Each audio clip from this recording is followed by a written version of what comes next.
You asked a question about how long your baby should sleep in your room, and the American Academy of Pediatrics recommends that babies are at arm's length for the first weeks to months of life.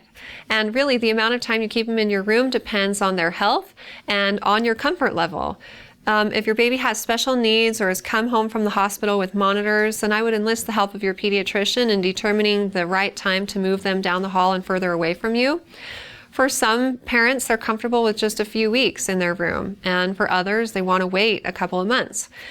I had a conversation with my pediatrician about this very topic after I had my second, and he said that at 3 weeks, they moved their baby down the hall into their own separate room.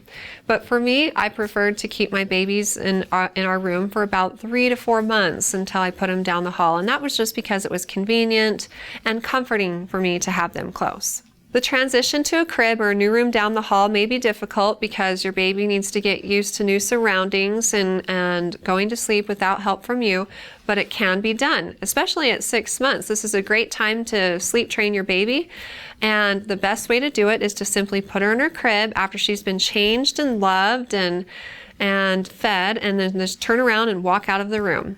And if she continues to cry, then that's okay. And this is called the crying it out method, and it will teach her to self-soothe. If this seems a little bit harsh to you, then you can actually try a more graduated approach, where you just let her cry for about 5 minutes at a time, go back in and check on her, reassure her that you're there without picking her up or talking much to her, keeping the lights low, turn around and walk back out of the room. And then slowly and incrementally increase the amount of time you wait before you go back in and check on her. So the first time might be 5 minutes, the second time is 10 minutes, the third time is 20 minutes. And as long as you're persistent and consistent and patient with this effort for a good week or so, then she should learn to go to sleep in her crib without help from you, and you'll all start to sleep better. But it will be a pretty rough week while you're doing it, and it will pay off.